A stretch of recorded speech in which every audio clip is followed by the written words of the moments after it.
الحمد لله نحمده ونستعينه ونستغفره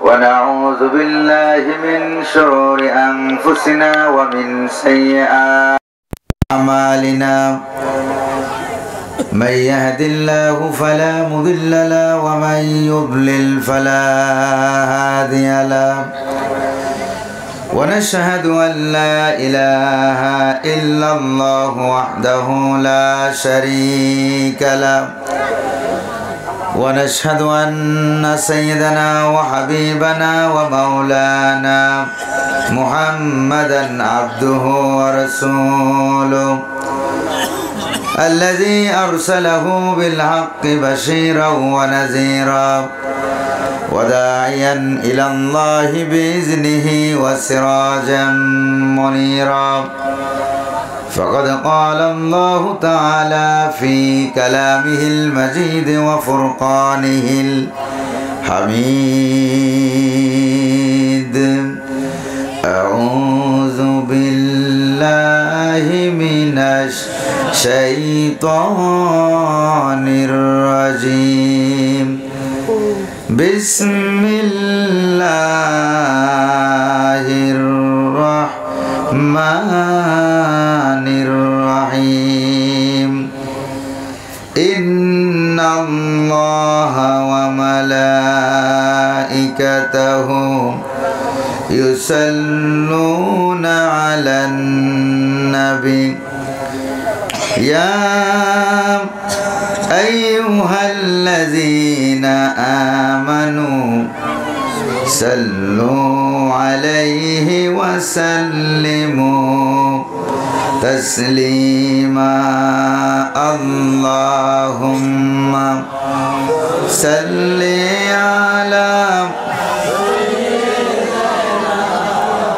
مولانا محمد وعلى آل سيدنا মাওলানা মহব্বতের সাথে প্রাণ খুলে সকলে পড়ে সাইডের মাইক একটু বাড়ান আল্লাহুম্মা সাল্লি আলা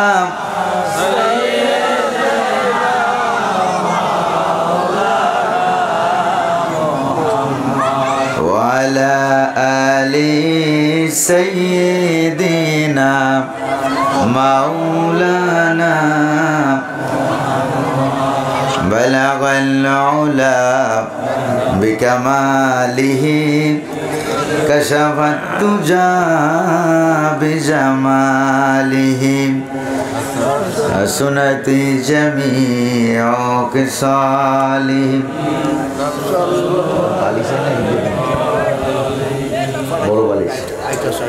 मोहम्मद मुस्तफ़ा के तुम है हबीबे पाक दावर हो शफिया सिया मुश्किल खुशाए रोज महशर हो बलगल उला बिकमालिही कशफत दुजा बिजमालिही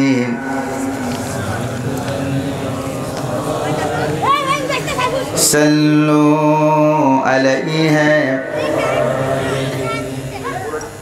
गरम पानी ना दिला फ्लाक्स থেকে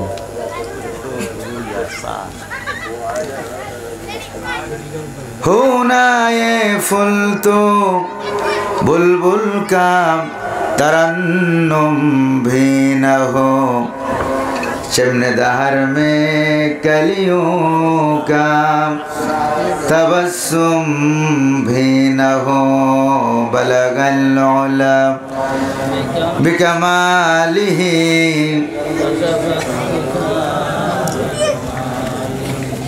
हसनती जमीअ खिसालिही सल्लु अलैहि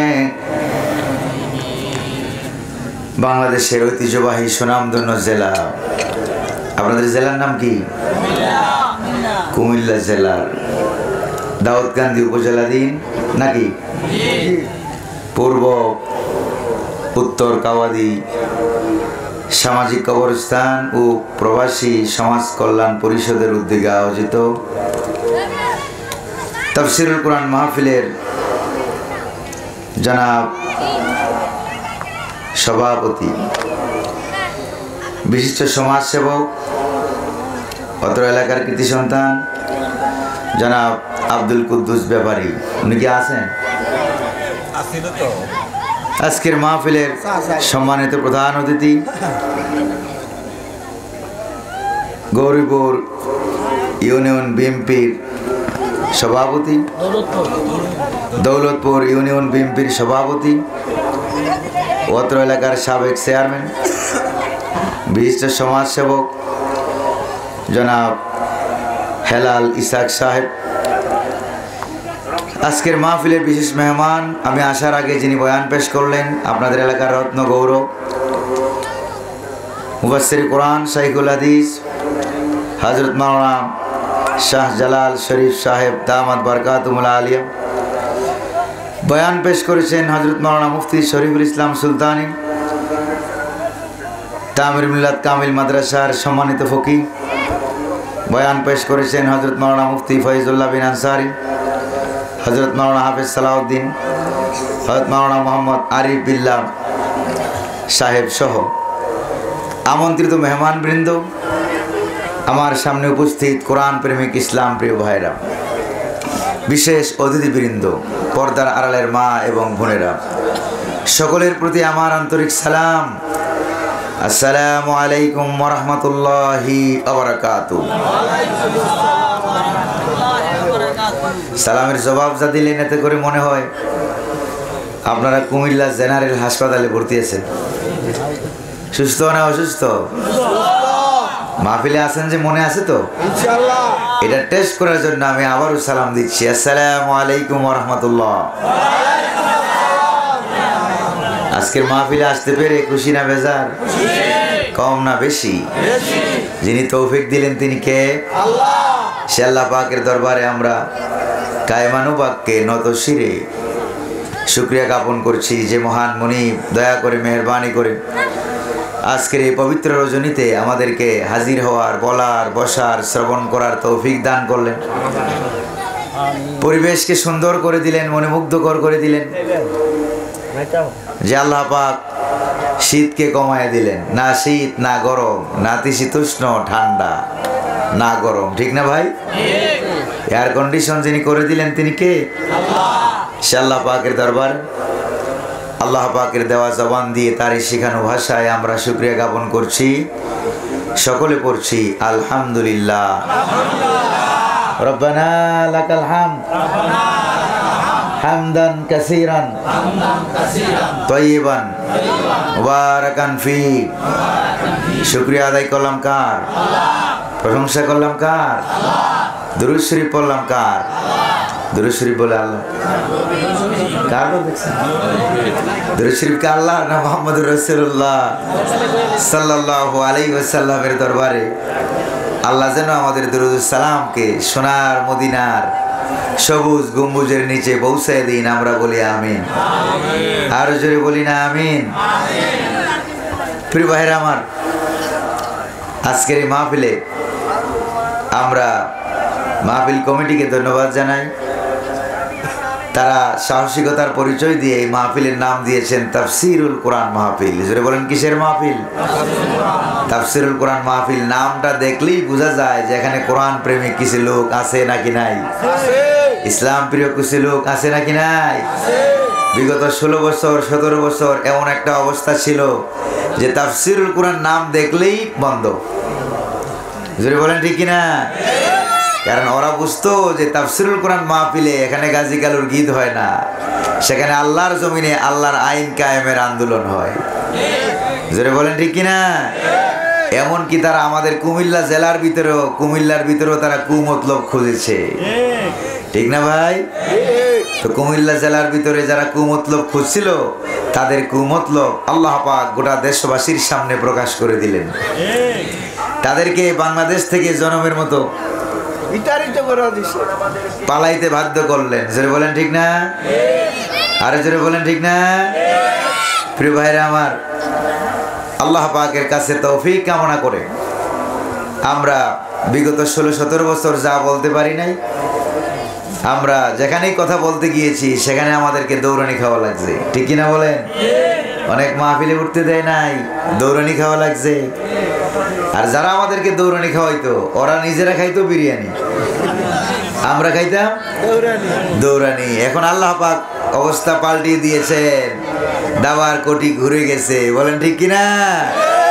এখন ওরা খায়, আমরা খাই বিরিয়ানি, ওরা খায় দৌড়ানি। এমন দৌড়ানি, এক দৌড়ানিতে বর্ডার পাস হইয়া মামু বাড়ি দিল্লি গিয়া পালাইছে।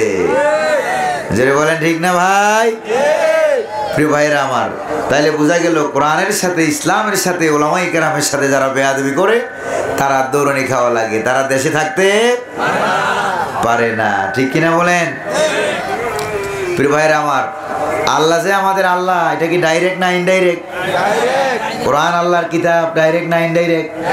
মুহাম্মদুর রাসূলুল্লাহ আল্লাহর নবী, ডাইরেক্ট না ইনডাইরেক্ট? আমরা যে আল্লাহর গোলাম, ডাইরেক্ট না ইনডাইরেক্ট? তাহলে আল্লাহ পাকের কোরআন থেকে আমরা ডাইরেক্ট কিছু কথা শোনার চেষ্টা করব। ওমা তৌফিকি ইল্লা বিল্লাহ। তৌফিক দেওয়ার মালিক যিনি, তিনি কে? আল্লাহ। তিনি হচ্ছেন আল্লাহ।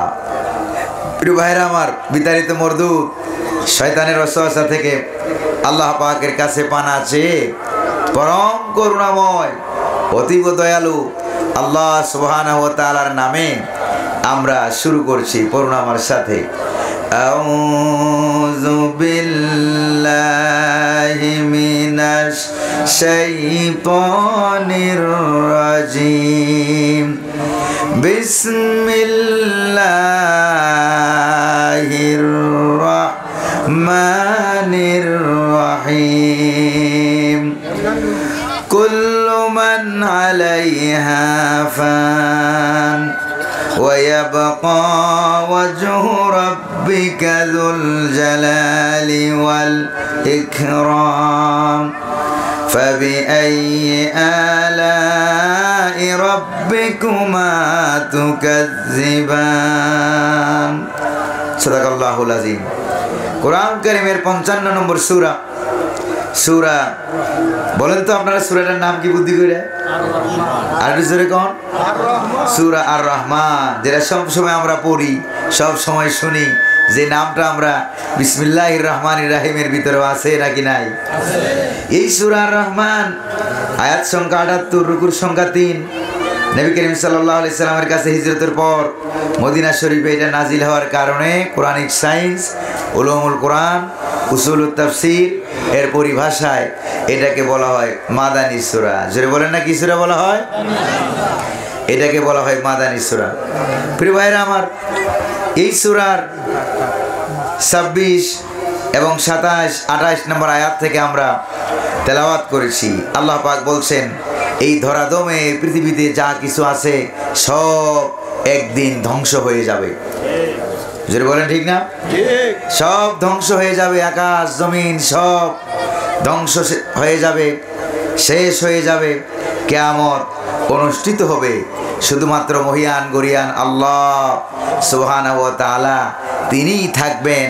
এই আয়াতের আলোকে এটা বোঝা যায়, এবং হাদিসের আলোকে আরও বেশ কিছু জিনিস থাকবে। আল্লাহ তাআলা ছাড়াও আরও 9-10টা জিনিস আছে, সেগুলি কিয়ামতের সময় ধ্বংস হবে না, সেগুলিও থাকবে। আলহামদুলিল্লাহ পড়েন, আরো জোরে বলেন না আলহামদুলিল্লাহ। প্রিয় ভাইরা আমার, এই কোরআনুল কারীম যিনি নাজিল করলেন তিনি কে? আল্লাহ। আরো জোরে বলেন, তিনি কে? আল্লাহ।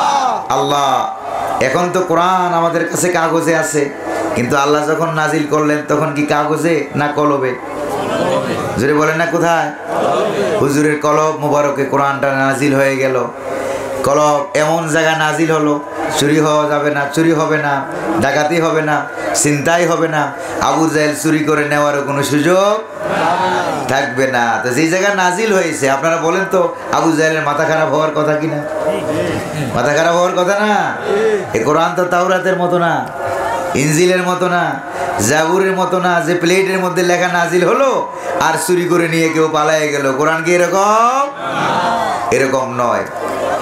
নাজিল হয়ে গেল এমন জায়গায় রব্বুল আলামিন নাজিল করে দিলেন, নাজিল করলেন। নাজিলের অবস্থা দিয়া নমুনা দিয়াই বোঝা যায় যে কোরআনুল কারীমটা আল্লাহ রব্বুল আলামিন হেফাজত করবেন, কিয়ামত পর্যন্ত কেউ কোরআন ধ্বংস করতে পারবে না। জোরে বলেন ঠিক কিনা? নাজিল করলেন যিনি, হেফাজত করবেন তিনি, ঠিক কিনা? রব্বুল আলামিন বলেন ইন্না নাহনু নাযালনা যিকরা ওয়া ইন্না লাহু লাহাফিজুন।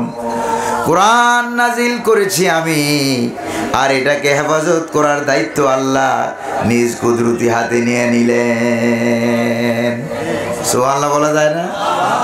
আরো জোরে সোরে বলবেন না সুবহানাল্লাহ?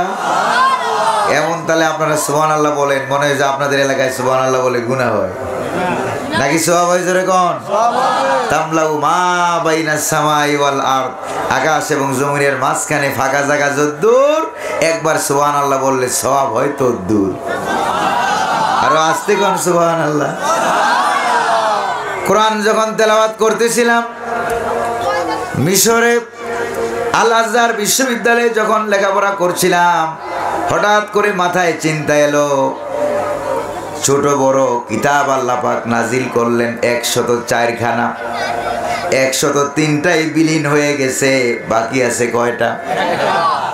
এমন ভাবে বাকি আছে লৌহে মাহফুজে 7 আকাশের উপরে যা হুজুরের কলবে 1000 বছর আগে নাজিল হলো তা আবার বর্তমানেও আমাদের হাতে হাফেজে কোরআনদের কলিজার ভিতরে একটা জের জবর পরিবর্তন হয় নাই, হুবহু আছে নাকি না? তাওরাত পাল্টে গেল, জাবুর পাল্টে গেল, ইনজিল পাল্টে গেল, অন্যান্য কিতাবগুলো পাল্টে গেল, কিন্তু কোরআন পাল্টায় নাই। কারণ আছে নাকি নাই বলেন? আমি যখন গবেষণা করতে লাগলাম তখন এক কিতাবের ভিতরে গিয়ে খুঁজে পেলাম বাকি 103 খানা কিতাব, তাওরাত জাবুর ইনজিল সহ, এগুলি হলো শুধু আল্লাহর পক্ষ থেকে ওহী মাত্র। কার পক্ষ থেকে? শুধুমাত্র ওহী। আর ওহী হেফাজত করা আল্লাহ পাক নিজের জন্য তিনি ওয়াজিব করেন নাই। আর কোরআন হলো ওহী এবং মুজিজা। সুবহানাল্লাহ। মুজিজা হেফাজত করা আল্লাহ পাকের উপরে ওয়াজিব হয়ে যায়, নিজে নিজের জন্য আল্লাহ পাক ওয়াজিব করে নিয়েছেন। এই জন্য ওহী সংরক্ষণ করা ওয়াজিব নয় বলে বাকি 103টা কিতাব বিলীন হয়ে গেছে। আর কোরআনুল কারীম ওহী এবং মুজিজা হওয়ার কারণে কিয়ামত পর্যন্ত একটা অক্ষর কেউ পাল্টাতে পারবে না। আরো জোরে বলেন না সুবহানাল্লাহ। প্রিয় ভাইরা আমার, একটু ভালো করে খেয়াল করলেই বুঝতে পারবেন হযরত মূসা আলাইহিস সালামের মুজিজা কিন্তু তাওরাত শরীফ নয়, এটা হলো ওহী মাত্র। মূসা আলাইহিস সালামের মুজিজা ছিল লাঠি, শ্বশুর বাড়ির উপহার, হাতে পাইলেন একটা লাঠি। সুবহানাল্লাহ। আপনাদের এলাকায় শ্বশুর বাড়ি থেকে কি লাঠি উপহার দেয় নাকি? লাঠি উপহার দেয়, কিন্তু হযরত মূসা আলাইহিস সালামকে আল্লাহ পাক শ্বশুর বাড়ি থেকে লাঠি উপহারের ব্যবস্থা করলেন। হযরত মূসা আলাইহিস সালামের শ্বশুর শুআয়ব আলাইহিস সালাম লাঠিটা দিয়ে দিল। তিনি বাড়িতে এলেন, ফেরাউনের মোকাবেলা করবেন। ফেরাউনের মোকাবেলা করতে গিয়া আল্লাহ পাক বলেন, মূসা তোমার কাছে তো কোনো অস্ত্র টস্ত্র নাই, তুমি কি জানো?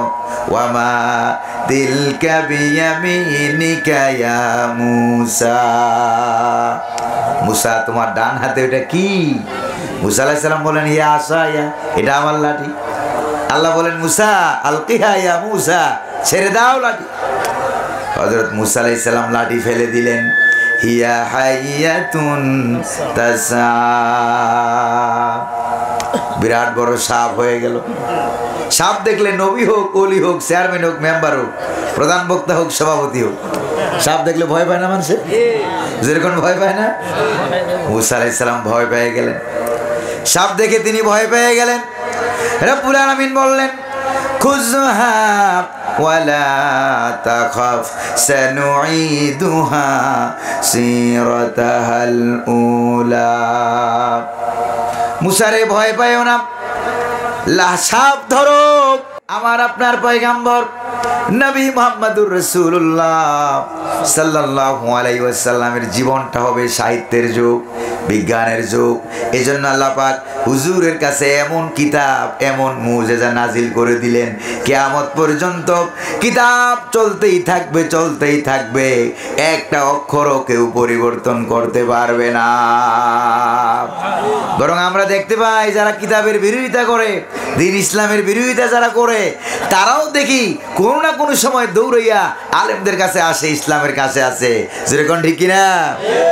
আমেরিকার দিকে তাকান, ক্যালিফোর্নিয়া, লস অ্যাঞ্জেলস, বিরাট বড় এলাকা তাদের শহর। সেই শহরে এমন কোনো পাপ নাই যেটা তারা করে না। কি নাউজুবিল্লাহ করবেন না সুবহানাল্লাহ করবেন? চিন্তা করতেছেন কোনটা বলবেন?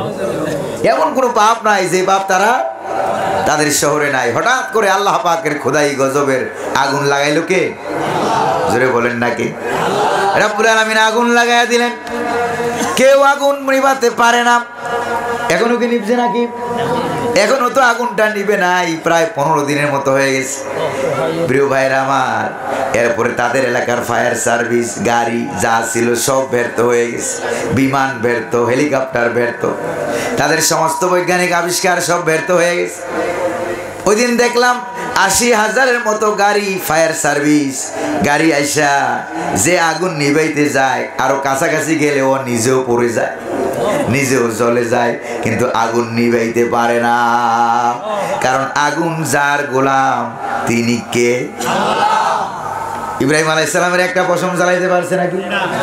জ্বালাইতে পারে নাই। হুকুম ছিল কার? আল্লাহ। কিন্তু তাদের গোটা শহর জ্বলে শেষ হয়ে গেল, কেউ আগুন নিভাইতে পারে না। এবার তারা বলল, মুসলমানদের ভিতরে নাকি অনেক আলেম আছে, মসজিদে ওরা আজান দেয়, আমরা তো আজান বন্ধ করে রেখেছি, মসজিদের বাইরে আজান দিতে দেই নাই, এবং এবার মুসলমানদের ভিতর থেকে কিছু আলেম ওলামা, কিছু হুজুর নিয়ে আসো, কিছু হুজুর নিয়ে আসো, তারা আজান দেয়। কেন আজান দিলে বিপদ আপদ দূর করে দেয় কে? আল্লাহ। রব্বুল আলামিন বিপদ আপদ দূর করে দেন। হাদিস শরীফের ভিতরে এসেছে, ক্বালান নবী সাল্লাল্লাহু আলাইহি ওয়াসাল্লাম, ইযা তাগাওয়ালাতিল গাইলান ফাবাদিরু বিল আযান। নবীজি বলেন, জিনবুতের আসরে পড়বা, ঝড় তুফানের আসরে পড়বা, তখন তোমরা আজান দিবা, বিপদ দূর করে দিবেন আল্লাহ। আরো জোরে বলেন আল্লাহ। এই জন্য আমরা দেখেছি আগের দিনের মুরব্বীরা তারা আজান দিতেন, ঝড় তুফান এলে কি দিতেন? ঠিক না ভাই? ঝড় তুফান এলে তারা আজান দিতেন। প্রিয় ভাইয়েরা আমার, এবার একটু ভালো করে খেয়াল করেন, তারা নিয়ে আজান দেওয়ালো, আজান দেওয়াইলো তারা, কিন্তু তাদের কি ইমান আছে নাকি? জোরে কর না, ইমান আছে নাকি? আপনারা বলেন, ইমান ছাড়া আজান দিলে কোনো লাভ আছে? আগে ইমান, এরপরে আজান, এরপরে নামাজ, তারপরে ইসলামের দিকে দৌড়ে ফেরত এসেছে। তার মানে হলো যারা আগে আজান বন্ধ করেছিল তাদেরকে দিয়াই আল্লাহ পাক আবার আজান চালু করতেছে। আল্লাহ পাক বলবেন না? বিশ্বকবি, কবি সম্রাট ডক্টর আল্লামা ইকবাল রহমতুল্লাহ আলাইহি কি সুন্দর করে তিনি বলেছিলেন, মাগরিব কি ওয়াদিও মে গূঁজে আযাব हमारा, मगरिब की वादियों में गूंजे आज़ाब हमारा, थमता ना था किसी से सैल रवा हमारा। सुबहानाल्लाह बोलবেন না? আমার আজানের ধ্বনি পূর্ব পশ্চিম উত্তর দক্ষিণ দশ দিগন্তে পাশ্চাত্যে আর প্রাচিত্যে, মরুদ্যানে আর জঙ্গলে, সাগরে মহাসাগরে, ইথার ওয়েবে, সাত আকাশ ছড়িয়ে যাবে। এই পৃথিবীতে এমন কারো জন্ম হয় নাই যে দুনিয়াতে আজান বন্ধ করতে পারে। আমাদের বাংলাদেশেও কোথাও কোথাও তারা বন্ধ করেছিল, যেটা বলেন ঠিক কিনা? আল্লাহ পাক কালের আবর্তনে যারা কোরআন নিষিদ্ধ করতে চেয়েছিল, আজান নিষিদ্ধ করতে চেয়েছিল, বাংলার জমিন থেকে আল্লাহ পাক তোমাদেরকে নিষিদ্ধ করে দিয়েছেন। যেরকম ঠিক কিনা? ওই যে কোরআনের পাখি বলেছিলেন, মনে আছে নাকি নাই? কোরআনের পাখি 2001 সালে তিনি বলেছিলেন, সময় আসবে এমন ইন্দুরের গর্ত পাবা না পালাবার জন্য। যেটা বলেন ঠিক কিনা?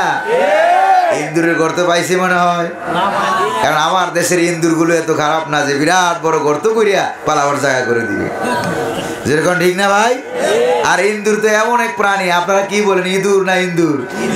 ভালো করে কর না, ইন্দুর বলে, ইন্দুর কি বলেন আপনারা? গ্রামেরটা বলেন এই যে ইন্দুর। এই ইন্দুর তো ছোট কাল থেকে আমরা চিনি, ওই যে দাঁত পড়ছিল, এই দাঁত নিয়ে গেছিলেন কোন জায়গায়? কোন তো ভালো করে কই গেলেন? যাইয়া কি বলছিলেন বলেন? ইন্দুর ইন্দুর আমার মোটা দাঁতটা নিয়ে তোমার সবার মুখস্থ এখনো, দেখছেন কারো? আল্লাহ কয় দাঁত দিলাম আমি, মোটাটাও দেই আমি, চিকনটাও দেই আমি, আর ওর বাপ দাদা সে তো গোষ্ঠীর বানাইলাম আমি, আর এখন আমার থুইয়ে আমার বাদ দিয়া এখন দাঁত চাই ইন্দুরের কাছে। নাউজুবিল্লাহ কবেন না? এটাকে আমরা ঠিক করলাম না ভুল করলাম? কোন তো ভুল করে ফেললাম। প্রিয় ভাইয়েরা আমার, প্রধান বিচারপতি শহীদ আল্লামা সাইদি রহমতুল্লাহ আলাইকে ফাঁসির রায় দিয়েছিল।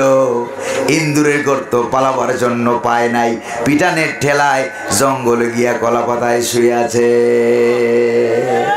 জোরে কোন ঠিক কিনা? 1971 সালে আমরা রক্ত দিয়েছি, আমার বাবা রক্ত দিয়েছেন, দুটো গুলি খেয়েছেন, চাচা জীবন দিয়েছেন, শহীদ হয়েছেন, মামা জীবন দিয়েছেন, শহীদ হয়েছেন, মামার লাশও আমরা এখনো খুঁজে পাই নাই। লক্ষ লক্ষ মানুষ জীবন দিয়েছে, শহীদ হয়েছে। আর 2024 সালে ছাত্র সমাজের নেতৃত্বে বাংলাদেশের হাজার হাজার মানুষ, ছাত্র ছাত্রী, স্কুল কলেজ, প্রাইমারি স্কুল, মাদ্রাসা, হাফেজ কোরআনেরা জীবন দিয়েছে। যেটা বলেন ঠিক কিনা? প্রয়োজনে আবার জীবন দেব, প্রয়োজনে আবার রক্ত দেব, প্রয়োজনে বঙ্গোপসাগরের পানি, পদ্মা, মেঘনা, যমুনার পানি রক্তে লালে লাল হয়ে যাবে। তারপরেও বাংলার পার্লামেন্টে আমরা কোরআনকে নিতে চাই। রাজি আছেন নাকি নাই? কারা কারা রাজি? তো হাত উঁচু করে আল্লাহকে দেখান।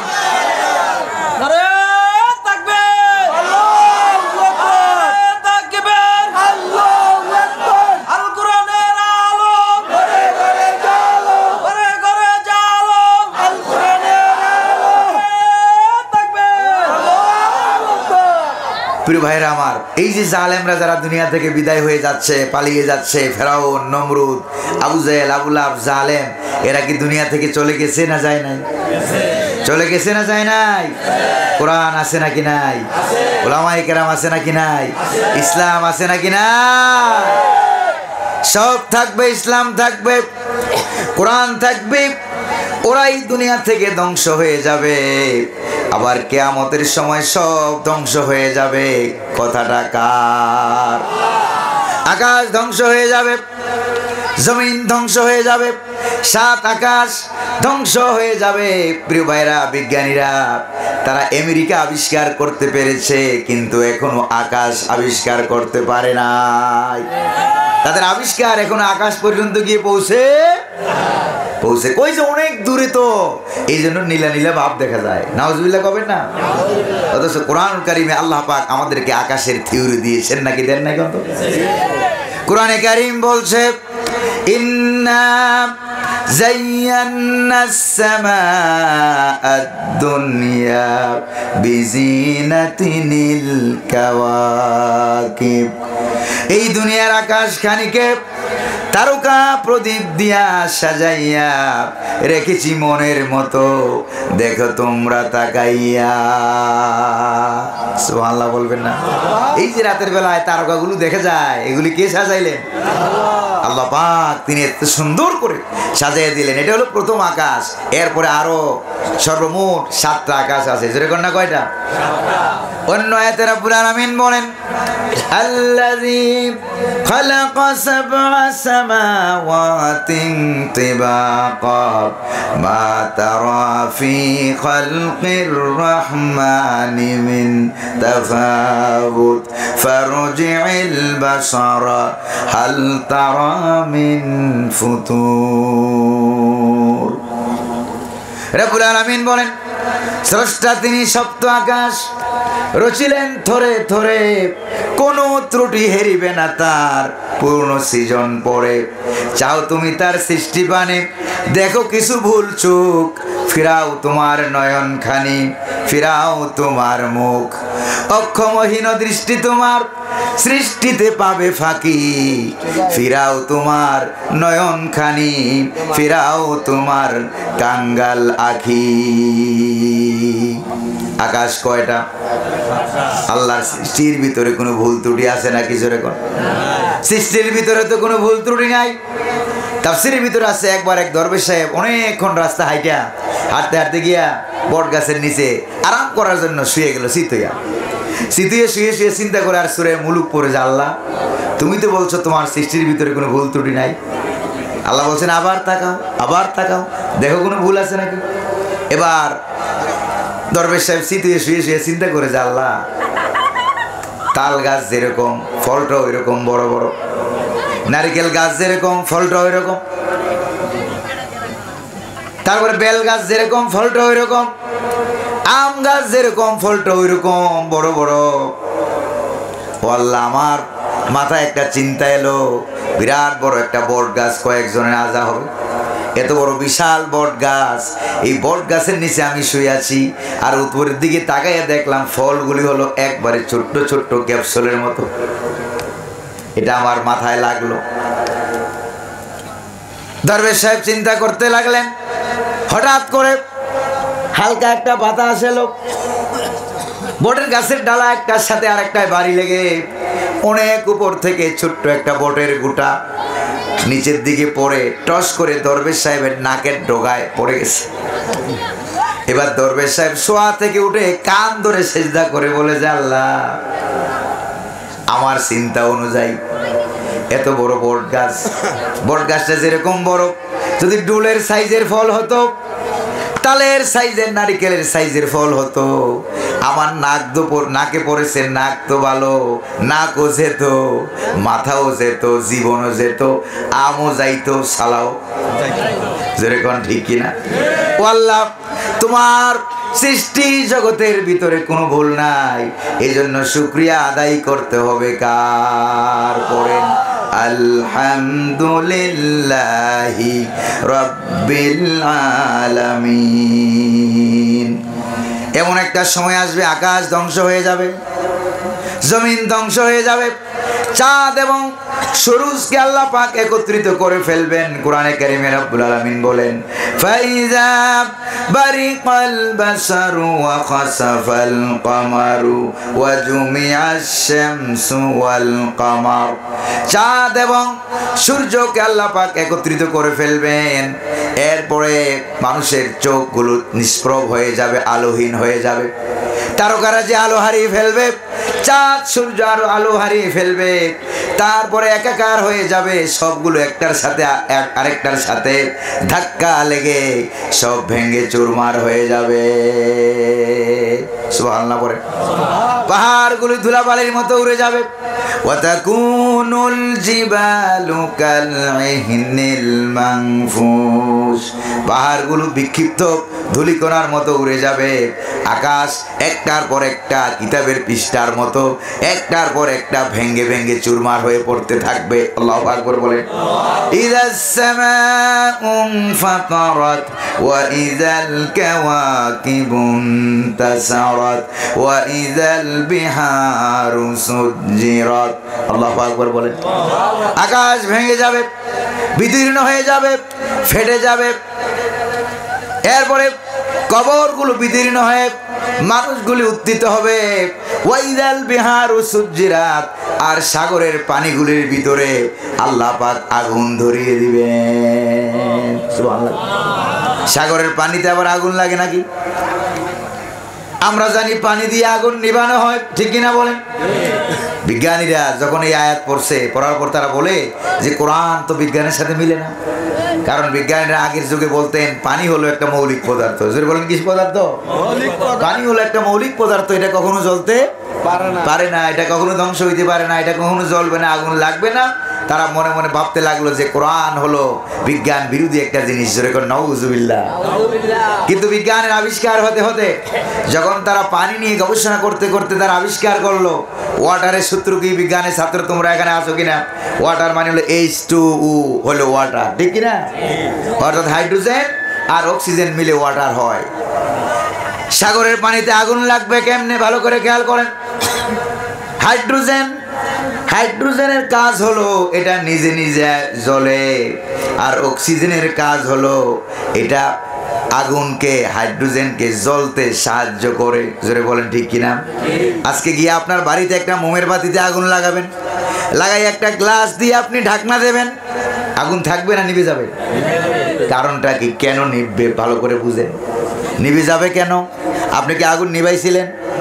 তো ঢাকনা দেওয়ার পরে নিভে যাবে কেন? অক্সিজেন নাই। অক্সিজেন ছাড়া যেরকম মানুষ বাঁচতে পারে না, অক্সিজেন ছাড়া আগুনও বাঁচতে পারে না। সুবহানাল্লাহ। তাহলে সাগরে হলো পানি, পানির ভিতরে অক্সিজেন আর হাইড্রোজেন, হাইড্রোজেন নিজে নিজে জ্বলে আর অক্সিজেন জ্বলতে সাহায্য করে।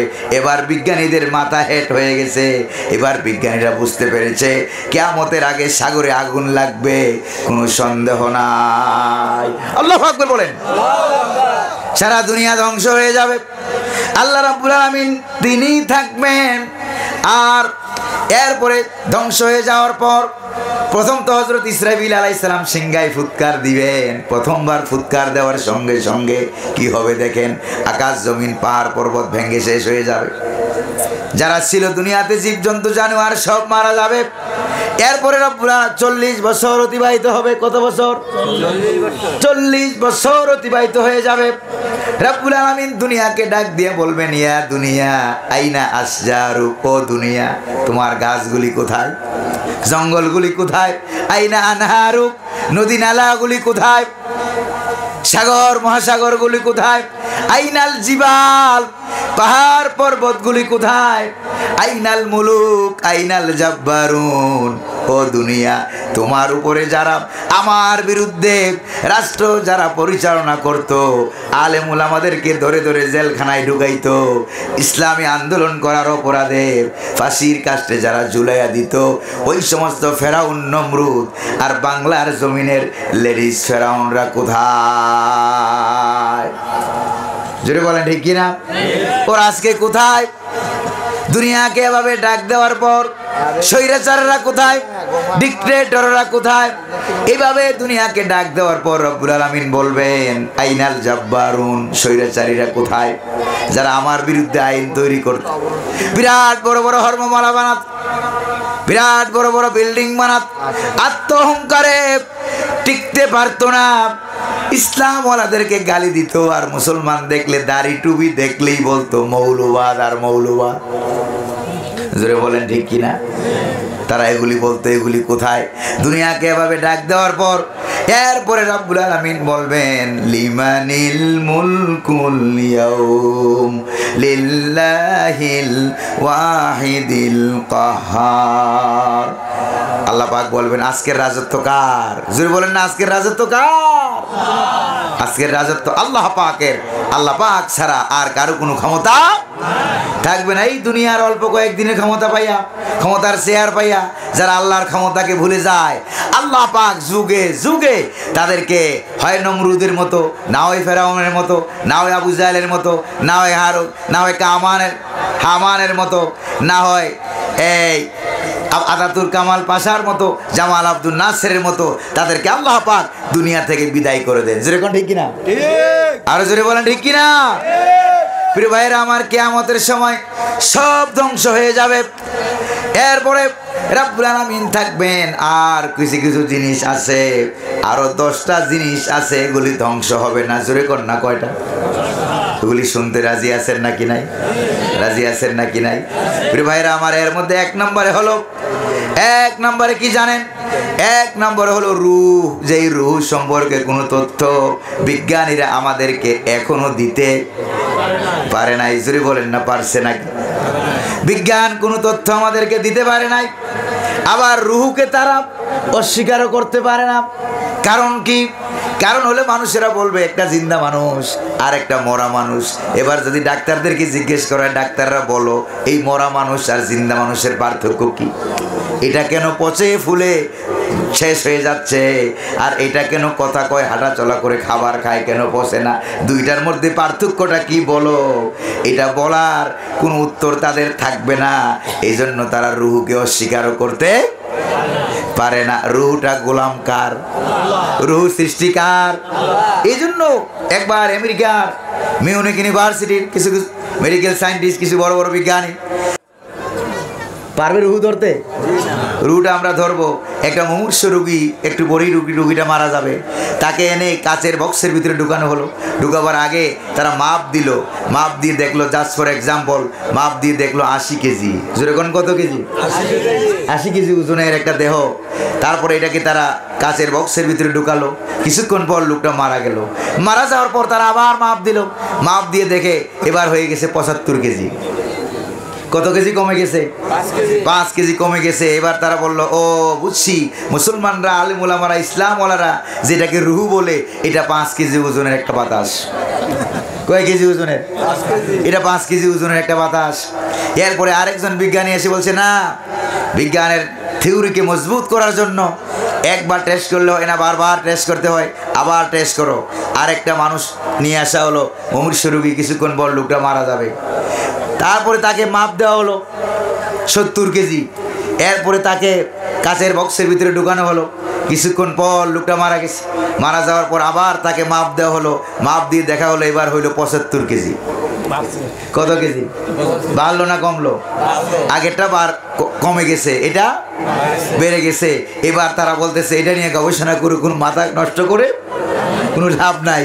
একবার গেল বাইরিয়া, আরেকবার গেল কইমা। এটার রহস্য আল্লাহ ছাড়া আর কেউ। মক্কা শরীফের ইহুদিরা, মুশরিকেরা হুজুরের কাছে প্রশ্ন করেছিল, রুহু সম্পর্কে জানতে এসেছিল, আর প্রশ্ন করেছিল,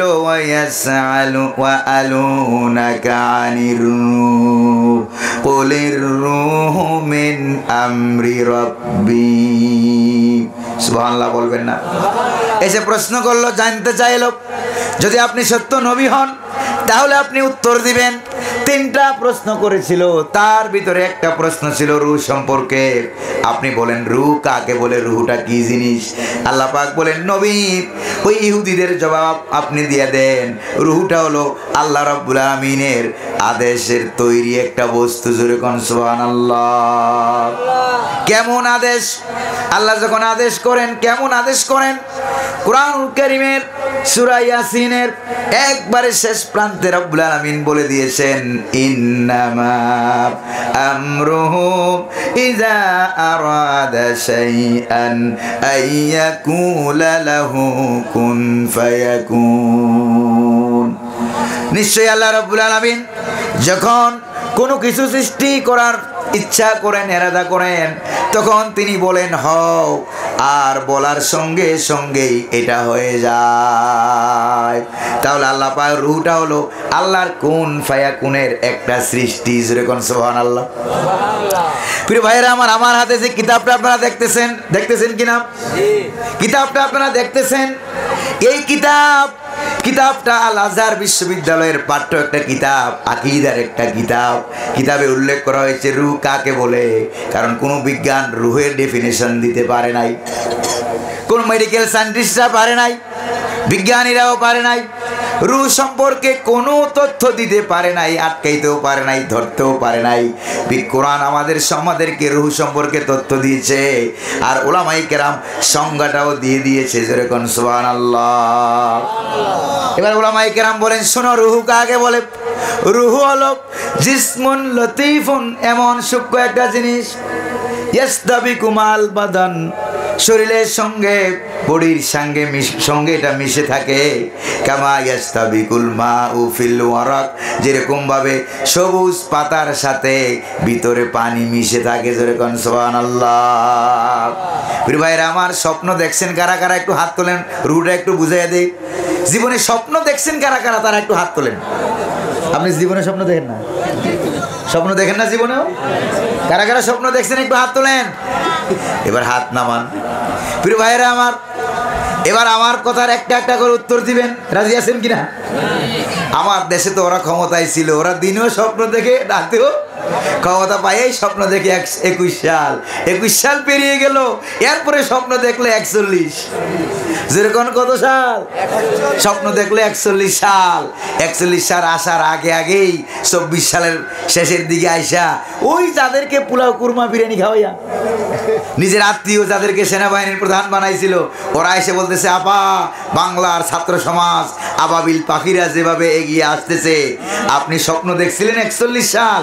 আই এম এক্সট্রিমলি সরি, আন্তরিকভাবে দুঃখিত, 40 মিনিট থেকে বেশি সময় বাংলাদেশে থাকতে পারবেন না। আল্লাহু আকবার বলবেন না? জোরে কোন ঠিক কিনা? তাড়াতাড়ি পালান, তাড়াতাড়ি পালাইয়া যান। পালাইতে বাধ্য হয়েছে নাকি হয় না? প্রিয় ভাইরা আমার, আমরা স্বপ্ন দেখি রাতের বেলায় ঘুমের ঘরে, যে আমরা স্বপ্নটা দেখি। স্বপ্নটা দেখলেন কি দিয়ে? আপনার চোখ তো বন্ধ না খোলা? চোখ বন্ধ, চোখ ঘুমায়। স্বপ্ন দেখলেন কি দিয়া? কি দিয়া? কথা বুঝে নাই? এইবার তো আটকে গেছেন আপনারা। চোখ বন্ধ, তাইলে বোঝা গেল এই চোখ না আরো চোখ আছে কিনা? কোন স্বপ্নের ভিতরে কিলাকিলি করছেন কারা কারা? একটা হাত তোলেন। কারা কারা কিলাকিলি করছেন? আপনি জীবনে কিলাকিলি করেন নাই তো হাত তুলেন না। আল্লাহর ওলি মানুষ লজ্জা পায়, ঠিক? রাগটা করি না। প্রিয় ভাইয়েরা আমার, স্বপ্নের ভিতরে বল খেলাইছেন কারা? তারা একটু হাত তোলেন। আমার মতো কিক মারছেন, বলে মারছেন কিক। এই ঠ্যাং তো ঘুমায়, জোরে কোন ঠিক কিনা? এই ঠ্যাং তো ঘুমায়, তা আপনি কিক মারলেন কি দিয়া? যদি এই ঠ্যাং দিয়া কিক মারতেন, পাশেই স্ত্রী শোয়া, স্ত্রী গায়ে কিক পরে 12 হাত দূরে গিয়ে পড়তো। জোরে কোন ঠিক কিনা? তাহলে বোঝা গেল এই ঠ্যাং না আরো ঠ্যাং, এই চোখ না আরো চোখ, এই কান না। কারণ কুরআনুল কারীম প্রমাণ করে, মানুষ যখন ঘুমিয়ে যায় সর্বপ্রথম ঘুম তার চোখ দিয়ে আসে না, সর্বপ্রথম তার ঘুমটা আসে কান দিয়া। যেরকম সুবহানাল্লাহ। এই জন্য সে অনেক কিছু শুনতে পায় না। কানে আগে তালা লাগে, এরপরে চোখে তালা লাগে, চোখ বন্ধ হয়। এই থিওরিটাও কুরআনুল কারীমে রব্বুল আলামিন দিয়ে দিলেন। দেখেন আল্লাহ পাক কি বলেন, ফাদারাবনা আলা আযানিহিম ফিল কাহফি সিনিনা আদাদা। সেই 7 যুবক 309 বছর পাহাড়ের গুহায় ঘুমাইছে। সুবহানাল্লাহ। আল্লাহ কয়, আমি তাদের কানের মধ্যে তালা লাগাই দিছি। কোথায়? কানের মধ্যে তালা লাগাই দিলাম, যাতে করে তারা ঘুমাইতে পারে। জোরে কোন সুবহানাল্লাহ। তাহলে বোঝা গেল এই কান না আরো কান, এই চোখ না আরো চোখ, এই হাত না আরো হাত, এই ঠ্যাং না আরো পা। আছে নাকি নাই? এই যে আছে, আপনারা স্বীকার করলেন। স্বপ্ন সম্পর্কে কোনো তথ্য, কোনো ব্যাখ্যা, কোনো বিশ্লেষণ বিজ্ঞান দিতে পারছে নাকি? যেরকম সুবহানাল্লাহ। দুনিয়া ধ্বংস হয়ে যাবে, আমরা মানুষ, আমরা মরি, আমরা মারা যাই, কিন্তু রুহুটা তো মরে না। রুহ মরে? 7 আকাশের উপরে রুহের জন্য একটা আলাদা জগৎ আছে নাকি নাই? তো বিজ্ঞানীরা তো আকাশেই খুঁজে পায় না, রুহ সম্পর্কে তথ্য দিবে কেমনে? রুহের জগৎ তো 7 আকাশের উপরে। আল্লাহু আকবার। প্রিয় ভাইয়েরা আমার, এই জন্য মানুষটা যখন মারা যায়, রুহটা কি মরে? কথা কন না আপনারা? রুহ তো মরে না। মানুষটা মারা গেল, মানুষটা আমরা যখন ঘুমায়ে যাই, শরীর থেকে রুহটা বেরিয়ে যায়। বেরিয়ে গেলেও শরীরের সাথে রুহর একটা সম্পর্ক রাইখা এরপরে বাইরে, দূর থেকে ডাটার মতো একটা সম্পর্ক, ওয়াইফাই মার্কআপ, এরকম একটা সম্পর্ক আছে নাকি নাই? এই সম্পর্কটা রেখে রুহুটা বেরিয়ে যায়। রুহু গিয়ে যা করে তা আমরা স্বপ্নে দেখতে পাই। সুবহানাল্লাহ। এটা গেল একটা। আরেকটা হলো, মানুষটা যখন মারা যায় তখন রুহু কোথায় যায়? রুহুটা যায় কোথায়? জন্মের আগে রুহু দেহের সাথে একরকম সম্পর্ক, 7 আকাশের উপরে হলো রুহের জগৎ। সুবহানাল্লাহ। রুহের জগৎটা কোথায়? 7 আকাশের উপরে। এরপরে সেখান থেকে রুহের জগতে আমরা সকলে ছিলাম। যেরকম ঠিক না ভাই? রুহের জগতে আমরা ছিলাম। এই রুহের জগতে আপনাদের সাথে আমার এরকম দেখা হয়েছিল, এরকম সাক্ষাৎ হয়েছিল। ক্বালান নাবিয়্যু সাল্লাল্লাহু আলাইহি ওয়াসাল্লাম, আল্লাহর নবীজি বলেন, আল আরওয়াহু জুনুদুন মুজান্নাদা ইজা তাআরাফা ইতালাফা ওয়া ইজা তানাকারা তাবাআদা। রূহগুলি হলো একটা সংঘবদ্ধ সৈনিক। কার? এগুলি আল্লাহর সৈনিক। রুহের জগতে যার সাথে যার দেখা, যার সাথে যার সাক্ষাৎ, এই দুনিয়ায় তার সাথে তার দেখা সাক্ষাৎ ভালোবাসা হয়ে যাবে। সুবহানাল্লাহ কোন, আরো জোরে কর না সুবহানাল্লাহ। এবার পোলাপানি বলবে দলিল একটা পাইয়া গেছি ভালোবাসা, ঠিক কি না? প্রিয় ভাইয়েরা আমার, আপনাদের অসুবিধা হইতেছে মনে হয়, সমস্যা হইতেছে মনে হয়, শেষ করে দেবো না চলবে আরো? প্রিয় ভাইয়েরা আমার, এরপরে আরেকটু ভালো করে খেয়াল করেন, রুহের জগতে যার সাথে যার শত্রুতা, যার সাথে যার শত্রুতা, তার সাথে দুনিয়াতে তার শত্রুতা হয়ে যাবে, তার দূরত্ব হয়ে যাবে। জোরে কোন ঠিক কিনা? এবার দেখেন, মানুষটা যখন মারা গেল, রুহটা তো বেরিয়ে গেল, বেরিয়ে যাওয়ার কারণে, আচ্ছা এবার আরেকটু আগের থেকে বলি, আমরা যখন মায়ের পেটের ভিতরে ছিলাম 120 দিন পরে আল্লাহর রুহু দিলেন। কয়দিন পরে? 120 দিন পরে আল্লাহর রুহু দিলেন। ভালো করে খেয়াল করেন প্রিয় ভাইরা আমার, এই ওয়াজগুলি কিন্তু সব জায়গায় পাবেন না। এগুলি সম্পর্কে কথা বলতে হলে রাতের পর রাত কিতাব পড়া লাগে। জানা আছে কিনা আপনাদের? 120 দিন পরে রুহু দেওয়া হলো। এই রুহের সাথে মায়ের পেটের ভিতরের সাথে মায়ের একটা রুহু, আবার বাচ্চার আরেকটা রুহু। কয়টা রুহু হলো? 2টা রুহু হয়ে গেল। মায়ের পেটের ভিতরে বাচ্চার শরীরের সাথে রুহের একরকম সম্পর্ক, আবার সন্তান জন্ম হওয়ার সাথে সাথে সন্তানের সাথে রুহের আরেক রকম সম্পর্ক। এরপরে আমরা এখন বড় আছি, আমাদের সাথে রুহের আরেক রকম সম্পর্ক, স্বপ্নের সাথে রুহের আরেক রকম সম্পর্ক। এরপরে আমরা যখন মারা যাব, মানুষ যখন মারা যায়, ওই মরা লাশের সাথে রুহের একটা সম্পর্ক আছে নাকি না? এটা আবার কেমন সম্পর্ক? বুখারী শরীফের হাদিসের ভিতরে এসেছে, মানুষটা যদি জান্নাতি হয় তখন সে বারবার ডাকতে থাকে, ও আমার আত্মীয় স্বজনেরা, কে কোথায় আছো, তাড়াতাড়ি করে আমারে কবরে নেয়ামতের জায়গায় জান্নাতের ঘরে আমারে তাড়াতাড়ি পৌঁছে দাও। সুবহানাল্লাহ। আর মানুষটা যদি জাহান্নামী হয়, তাকে যখন ঘরের থেকে বার করা হয়, গোসল দেওয়ার জন্য রেডি করা হয়, এরপরে তাকে যখন জানাজা পড়ার জন্য নেওয়া হয়, খাটে বহন করে, এরপরে যখন কবরে নেওয়া হয়, বুখারী শরীফের হাদিসের ভিতরে সে এমন ভাবে সে চিল্লাইতে থাকে, বলতে থাকে, কোথায় নিয়ে যাও, আমারে ওখানে নিও না, এটা বড় আযাবের জায়গা, ওখানে আমারে নিও না, ওখানে আমাকে নিও না, ওখানে আমাকে নিও না। নবীজি বলেন, তার ওই চিল্লানির আওয়াজ মানুষ আর জিন ছাড়া দুনিয়ার সকল প্রাণী শুনতে পায়। মানুষ আর জিন কেন শুনতে পায় না? মানুষ আর জিন যদি ওই মুর্দারের চিল্লানি শুনতে পাইতো, কবরের আযাব দেখতে পাইতো, তাহলে মানুষেরা দুনিয়ার চাকরি বাকরি কাজ বাজ সংসার ছেড়ে দিয়া সবাই বৈরাগী হয়ে যাইতো। প্রিয় ভাইরা আমার, তাহলে দুনিয়া ধ্বংস হয়ে যাবে, রুহু ধ্বংস। রুহু কি ধ্বংস হবে নাকি? জোরে কোন।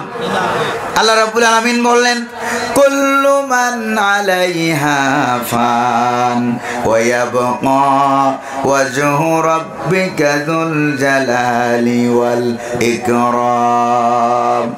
আবার এই আয়াতের সমর্থনে সূরা কাসাসের 88 নম্বর আয়াতে উল্লেখ করা হয়েছে, কুল্লু শাইইন হালিকুন ইল্লা ওয়াজহা। তোমার রব সারা সব ধ্বংস হয়ে যাবে, কোরআনে বলা হলো এটা। আর হাদিসে আরো 10টা জিনিস উল্লেখ করা হয়েছে, এগুলি কখনো ধ্বংস হবে না। সুবহানাল্লাহ। এবার রুহের খেলাটা একটু বলবো রুহের খেলাটা, রুহের খেলাটা একটু শোনেন। নবীরাও তো ইন্তেকাল করলেন, নবীদেরকে কবরে দেওয়া হলো। ভালো করে খেয়াল করেন, আল্লাহর নবী মেরাজ থেকে নেমে এলেন, আসার পর বললেন, ও আমার সাহাবীরা, রাআইতু মূসা কাইমান ইউসাল্লি ফি কবরিহি। আমি মূসা আলাইহিস সালামকে দেখলাম, তিনি তার কবরের ভিতরে দাঁড়াইয়া দাঁড়াইয়া নামাজ পড়ছেন। আমরা হাঁটে গেলে শুধু মাটি দেখি, আর আমার আপনার নবী মুহাম্মাদুর রাসূলুল্লাহ সাল্লাল্লাহু আলাইহি ওয়াসাল্লাম তিনি যখন কবরের কিনার দিয়ে হেঁটে যাইতেন, কবরে কি আযাব হয়, কবর খোলা লাগতো না। হুজুরের চোখে আল্লাহ পাক চক্ষু মোবারকে এমন পাওয়ার দিয়েছিলেন, তিনি রাস্তা দিয়ে হেঁটে যাওয়ার সময় দেখতেন কার কবরে শান্তি আর কার কবরে শাস্তি। জোরে কোন সুবহানাল্লাহ। মেরাজে তিনি গেলেন, এটা মুসলিম শরীফের হাদিস। মেরাজ থেকে এসে তিনি বললেন, দেখলাম হযরত মূসা আলাইহিস সালাম কবরে দাঁড়িয়ে নামাজ পড়ে। ভালো করে খেয়াল করেন। আবার ফিলিস্তিনের বাইতুল মুকাদ্দাস নামক মসজিদে গিয়া যখন আমি দাঁড়িয়ে গেলাম, 1,02,24,000 পয়গাম্বর আল্লাহ আমার জন্য হাজির করে দিলেন। দেখছেন কারবার, 1,02,24,000 পয়গাম্বর হাজির হয়ে গেল। হযরত জিবরাইল হুজুরের হাত মোবারক ধরলেন আর বললেন, ইয়া রাসূলুল্লাহ, আজকের এই দিনে ইমামতি করার সাধ্য কোনো পয়গাম্বরের নাই, আপনি ছাড়া কেউ আজকে ইমামতি করতে পারবে না।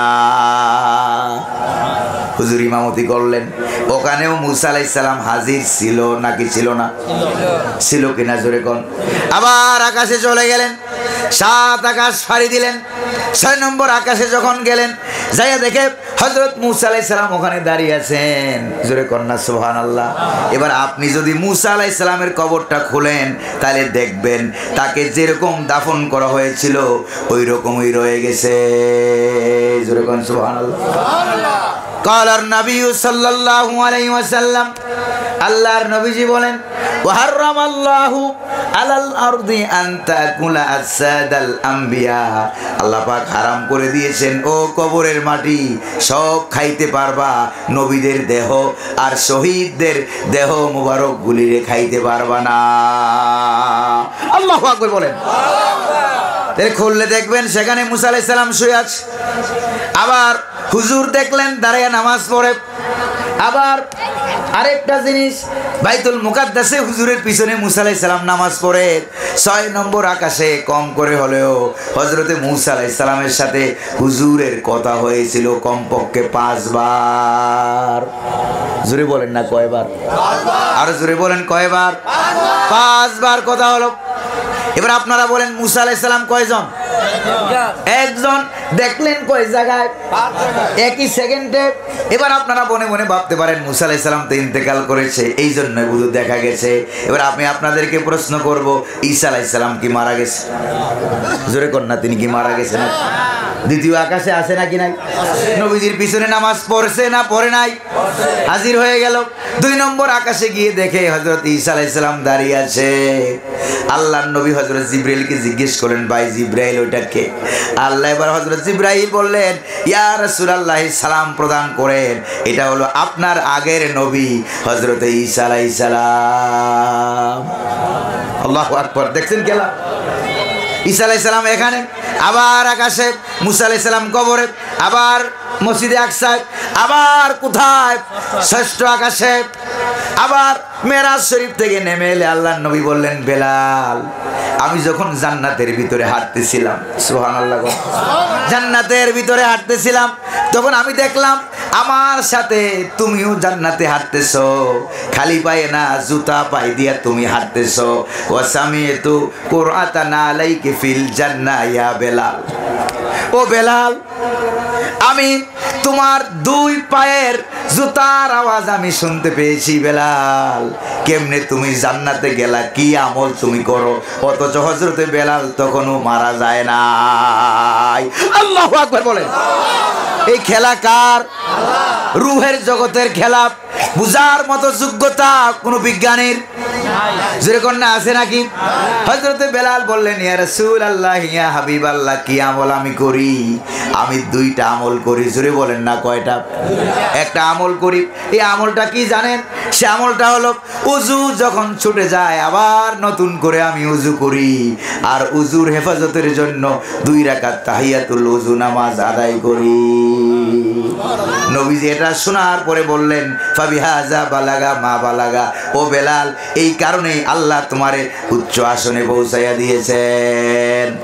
বিশ্বকবি, কবি সম্রাট ডক্টর ইকবাল রহমতুল্লাহ আলাইহি কি সুন্দর করে তিনি বলছেন, রহ গয়া রসমে আজাব রূহে বেলালি না রহি, রহ গয়া রসমে আজাব রূহে বেলালি না রহি, ফলসফা রহেগা है তলকিনে গজালি না রহি। আজানের নিয়ম আছে আগের মতোই, আছে নাকি নাই? আজানের নিয়ম আছে আগের মতোই, বেলালের সেই রূহ নেই। ঈসা আলাইহিস সালামকে নিয়ে খেলাটা ঘটেছে, শুধু মানুষের বেলায় না প্রিয় ভাইরা আমার, নবীদেরকে নিয়ে সাহাবায়ে কেরামদেরকে নিয়ে যদি এই খেলা ঘটতে পারে, তাহলে আমাদের বাংলার জমিনে কোরআনের পাখি শহীদ আল্লামা সাইদি রহমতুল্লাহ আলাইকে চাঁদের মধ্যে দেখা যাইতে পারে নাকি পারে না? এই হাদিসের ব্যাখ্যার আলোকে আপনারা বলেন, দেখা যাইতে পারে নাকি পারে না? চাঁদে দেখা গিয়েছে, এটাও সত্য, কারণ আমি নিজে দেখেছি। অন্যরা দেখলে শুনে শুনে বলতাম, জোরে কোন ঠিক কিনা? শুধু আমি না, বাংলার জমিনে পরের দিন সকালবেলায় বাংলার জমিনে অনেক বড় বড় আলেমকে আমি ফোন দিয়েছি। স্বপ্নে কি দেখেছেন বলেন? স্বপ্নে কি দেখেছেন বলেন? সকলেই আমাকে বলল আমি যেটা দেখেছি উনারাও সেটাই দেখেছেন। তারা সকলে বলল স্বপ্নের ভিতরে দেখেছি চাঁদের ভিতরে আল্লামা সাইদির মাহফিলের ভিডিও চলতেছে। আল্লাহু আকবার বলেন। কয়েকজন আলেম আমাকে এই কথা বললেন, আমার ঘুম ভেঙে গেল। এরপরে ছাদের উপরে গেলাম, যাইয়া দেখি স্বপ্নে যা দেখলাম ঠিক তা। এরপরে বাংলাদেশের বড় বড় আলেমদের কাছে কাউকে আমি পাঠালাম, অন্য লাইনের আলেম, নাম আমি বলবো না। ওই আলেম এটা শুইনা বলতেছে এটা নাকি শিরিক। এটা কি? এটা নাকি শিরিক। তো এটা যদি শিরিক হয়, মুসা আলাইহিস সালামকে কবরের ভিতরে দাঁড়ায় নামাজ পড়ে, আবার মুসা আলাইহিস সালাম ফিলিস্তিনে বাইতুল মুকাদ্দাসে নামাজ পড়ে, আবার 6 নম্বর আকাশে নবীর সাথে কথা হয়েছে কয়বার? জোরে কর না, কয়বার? 5 বার। তাইলে তো ওইটাও শিরিক বলা লাগে। জোরে বলেন ঠিক কিনা? তাইলে এটা কি শিরিক নাকি আল্লাহ পাকের কুদরত বুঝার মতো ক্ষমতা দুনিয়ার কোনো বিজ্ঞানীরও নাই? জোরে বলেন না, আছে নাকি? প্রিয় ভাইরা আমার, এটা হলো রূহ। কি এটা? রূহ।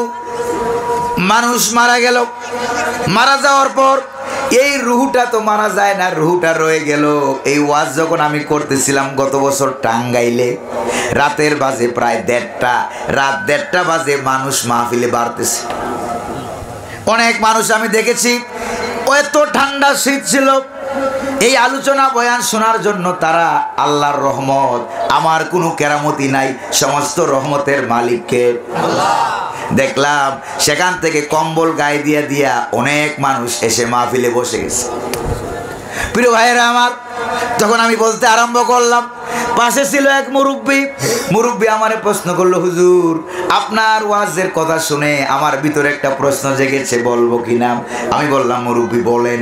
এবার মুরব্বী আমারে বলল, হুজুর আমার এলাকায় একটা ছেলে চাকরি করত সৌদি আরবে, আরো আসতে, সৌদি আরবে চাকরি করত। সৌদি আরবে সে মারা গেছে। 1.5 মাস পর বাংলাদেশে এনে তাকে জানাজা পরে কবরে দেওয়া হয়েছে। এবার কবরে দেওয়ার পরে না প্রশ্ন হবে, ঠিক কিনা বলেন? কবরে দেওয়ার পরে না প্রশ্ন হবে। এবার কবরে দেওয়ার পরে প্রশ্ন হবে, এরপরে তার শাস্তি বা শান্তি হবে। কিন্তু মাঝখান দিয়ে 1.5 মাস যে চলে গেল, হুজুর মাঝখানে 1.5 মাসের খবর কি? মুরব্বী আমারে বলতেছে। আমি বললাম, মুরব্বী উত্তর তো একবারে সহজ, এই কিতাবে উত্তর আছে নাকি নাই? জোরে কোন না আলহামদুলিল্লাহ। ভাইরা আমার, আল্লাহ পাকের একটা নগণ্য গোলাম আমি। মিশরে, বাংলাদেশ থেকে, ভারত থেকে, পাকিস্তান থেকে যারাই গিয়েছে অনেক অনেক ভালো রেজাল্ট করেছে, ভালো নাম্বার পেয়েছে। কিন্তু আকীদা নামক একটা সাবজেক্ট আছে, ওইটা কেউ তেমন ভালো রেজাল্ট করতে পারে না। 100-তে 100 তো পাই না। কোরআনে পায়, অন্যান্য বিষয়ে 100 পায়। আকীদা তাওহীদের উপরে অনেক কষ্ট করে পড়ালেখা করে পাশ করা লাগে। কিন্তু গোটা ভারতীয় উপমহাদেশের ভিতরে আল্লাহ পাক তার এই নগণ্য গোলামকে আল আজহার বিশ্ববিদ্যালয়ে আকীদার বিষয়ে 100-র মধ্যে 100 দান করেছে। আলহামদুলিল্লাহ বলবেন না? আমি বললাম মুরব্বী উত্তর একবারে সহজ। কেমনে? এবার বললাম লোকটা যখন মারা গেল, রুহুটা বেরিয়ে গেল, রুহু বেরিয়ে গেছে ঠিক, কিন্তু দেহের সাথে একটা ভিন্ন রকম সম্পর্ক আছে নাকি নাই? জোরে বলেন না, আছে নাকি নাই? ভিন্ন একটা সম্পর্ক আছে। তার রুহুটা জান্নাতি রুহ হলে 7 আকাশের উপরে চলে যাবে, ওখান থেকেই রুহুর সাথে একটা আলাদা কানেকশন থাকে। সুবহানাল্লাহ। 7 আকাশের উপরে চলে যাবে। জাহান্নামী হলে 7 তবকার নিচে চলে যাবে, সিজ্জিল নামক জায়গায় চলে যাবে, সেখানে রুহের শাস্তি দেওয়া হবে। সেখান থেকে কবরের সাথে একটা সম্পর্ক থাকে, এর বাইরে আর কোনো সম্পর্ক থাকে না। কিন্তু রুহুটা যদি ভালো মানুষের হয়, ইমানদার মানুষের হয়, শহীদের রুহু হয়, আগেই বলেন না আল্লাহু আকবার। রুহু কিয়ামতের সময় ধ্বংস হবে না, নবীদের দেহগুলি ধ্বংস হবে না, শহীদদের দেহগুলি ধ্বংস হবে না। ওয়াদাকার কোরআনে কারিমে রব্বুল আলামিন বলেন, ওয়ালা তাকুলু লিমান ইউকতালু ফি সাবিলিল্লাহি আমওয়াত বাল আহইয়াউ ওয়ালাকিন লা তাশউরুন। সুবহানাল্লাহ। আমার রাস্তায় যারা নিহত হয়েছে, শহীদ হয়েছে, তাদেরকে তোমরা কেউ মৃত বলবা না, বরং তারা জীবিত। ঘোষণাকার জীবিত, এমন জীবিত, ওয়ালাকিন লা তাশউরুন, বুঝার মতো ক্ষমতা আমি তোমাদেরকে দেই নাই, বুঝার মতো ক্ষমতা আমি তোমাদেরকে দেই নাই, তারা এমন জীবিত। আর অন্য আয়াতে বলা হয়েছে, বাল আহইয়াউন ইনদা রাব্বিহিম ইউরযাকুন, বরং তাদেরকে তাদের রবের পক্ষ থেকে খাবার দাবার দেওয়া হয়। যেরকম সুবহানাল্লাহ। আবার বুখারী শরীফের হাদিসে উল্লেখ করা হয়েছে, এই রূহগুলোকে জান্নাতের সবুজ পাখির ভিতরে ভরে, এগুলি আরশে আজিমের চতুর্দিকে ঘুরে। আল্লাহু আকবার বলেন। এরপরে আরশে আজিমের নিচে নুরানি বিরাট বড় বড় ঝাড় বাতি লাগানো আছে, কতক্ষণ ওই বাতির সাথে ঝুলে, কতক্ষণ এদিকে যায়, কতক্ষণ ওইদিকে যায়। আমাদের দেশে একদল বিলাতি হুজুর বাইরে ছিল, ওরা বলছিল যে মানুষ মরার পরে আবার দুনিয়াতে আসতে পারে, রুহুটা আবার দুনিয়াতে আসতে পারে, এটা বিশ্বাস করলে নাকি শিরিক হয়। আমি তাদেরকে বলি, 1,02,24,000 পয়গাম্বর ইন্তেকালের পরে হুজুরের মেরাজের সময় আসছিল না আসে নাই? ফিলিস্তিনের বাইতুল মুকাদ্দাসটা এটা কি দুনিয়ার ভিতরে না বাইরে? তো দুনিয়াতে আসছে নাকি আসে নাই? আসছে কিনা? এবার আরো কোথায় আসতে পারে নাকি শুধু মেরাজের রাত্রিতে আসছিল? অন্য সময় আসে কি আসে না? তার জবাব দিয়েছেন ইমাম কাজী সানাউল্লাহ পানিপতি রহমতুল্লাহ আলাইহি তার কিতাব তাফসিরে মাযহারের ভিতরে ওই শহীদের আয়াতের তাফসিরে তিনি উল্লেখ করেছেন যে তাসিরু ফি মালাকুতিস সামাওয়াতি ওয়াল আরদ, নবীদের রূহগুলো, আল্লাহু আকবার বলেন, শহীদদের রূহগুলো, ইমানদারদের রূহগুলো, এরা আকাশ আর জমিনের যেখানে মন চায় আল্লাহর অনুমতি নিয়ে ঘুরে বেড়ায়। জোরে কোন সুবহানাল্লাহ। আল্লাহর অনুমতি নিয়ে ঘুরে বেড়ায়। এই জন্য ভাইজান, আমরা যখন রাতের বেলায় স্বপ্ন দেখি বাবা মারা গেছে অনেক আগে, রাতের বেলায় স্বপ্নে আব্বার সাথে মাঝে মাঝে কথা হয় নাকি হয় না? জুড়ে বলেন, হয় নাকি হয় না? কেমনে হয়? এই দেহ দিয়া হয় না ওই স্বপ্নের দেহ দিয়া? জুড়ে বলেন, কার দেহ দিয়া? এটাকে বলা হয় সূরাতে রুহানি। তাহলে বোঝা গেল আমার রুহু যেরকম জিন্দা, আব্বা মারা গেছে ঠিক, কিন্তু রুহুটা জিন্দা। রাতের বেলায় ঘুমের ঘরে রুহের সাথে রুহের সাক্ষাৎ ঘটায়া দেয় কে? আল্লাহু আকবার বলবেন। তাহলে আমি তো দুনিয়ায়, রুহ যদি দুনিয়ায় না আসে তাহলে সাক্ষাৎরা হয় কিভাবে? যদি দুনিয়াতে আবার না আসে 1,02,24,000 পয়গাম্বর হুজুরের পিছনে কিভাবে আবার নামাজ পড়লো। ইমামুল মুরসালিন, নামাজে ইমামতি করার কারণে আল্লাহ পাক আমাদের হুজুরকে নবীদের ইমাম বানাইয়া দিলেন। সুবহানাল্লাহ বলবেন না? নবীদেরও নবী, নবীদেরও ইমাম। আল্লাহু আকবার বলেন। তবে সবার সীমানা সমান নয়, সব রুহের সীমানা সমান নয়। কোনটার এরিয়া কম, কোনটার এরিয়া বেশি, কোনটার এরিয়া বড়, কোনটার এরিয়া আরো বড়, কোনটার এরিয়া 7 আকাশ আর 7 জমিন পরিব্যাপ্ত। জোরে কোন সুবহানাল্লাহ। এটা হলো রুহের খেলা। আরেকটা হাদিস আপনাদেরকে দেখাই। দুনিয়াতে কবর কি শুধু একটা একসাথে হয় না আরো বেশি হয়? অনেক কবর একসাথে হয় কিনা? আর বিরক্ত হয়ে গেলে আমি বন্ধ করে দেব। প্রিয় ভাইরা আমার, কবর কি একটা একসাথে হয়? আপনাদের এলাকা পূর্ব কাওয়াদি এলাকা, এখানে একটা কবর, আবার কুমিল্লার একটা কবর, পৃথিবীর বিভিন্ন দেশে একই সাথে বহু কবর হয় নাকি হয় না? আপনারা বলেন মুহাম্মাদুর রাসূলুল্লাহ কয়জন? কয়জন? একজন। প্রত্যেকের কবরে মুহাম্মাদুর রাসূলুল্লাহকে এট এ টাইম একই সময় দেখানো হয় নাকি হয় না? দেখানো হয় নাকি হয় না? ভালো করে খেয়াল করেন। শুধু দেখানো হয় ব্যাপারটা এরকম না, সঙ্গে সঙ্গে হুজুরের চেহারা মোবারক দেখাইয়া ফেরেশতা জিজ্ঞেস করে, মা কুনতা তাকুলু ফি হাযার রাজুল, মা কুনতা তাকুলু ফি হাযার রাজুল। এই লোকটারে চিনো কিনা? এই লোকটাকে, এই লোকটারে চিনো কিনা? যদি ইমানদার ভালো মানুষ হয় বান্দা, তখন কয় এটা হলো আমার সেই নবী মুহাম্মাদুর রাসূলুল্লাহ সাল্লাল্লাহু আলাইহি ওয়াসাল্লাম। প্রিয় ভাইরা আমার, তাইলে মুহাম্মাদুর রাসূলুল্লাহ কয়জন?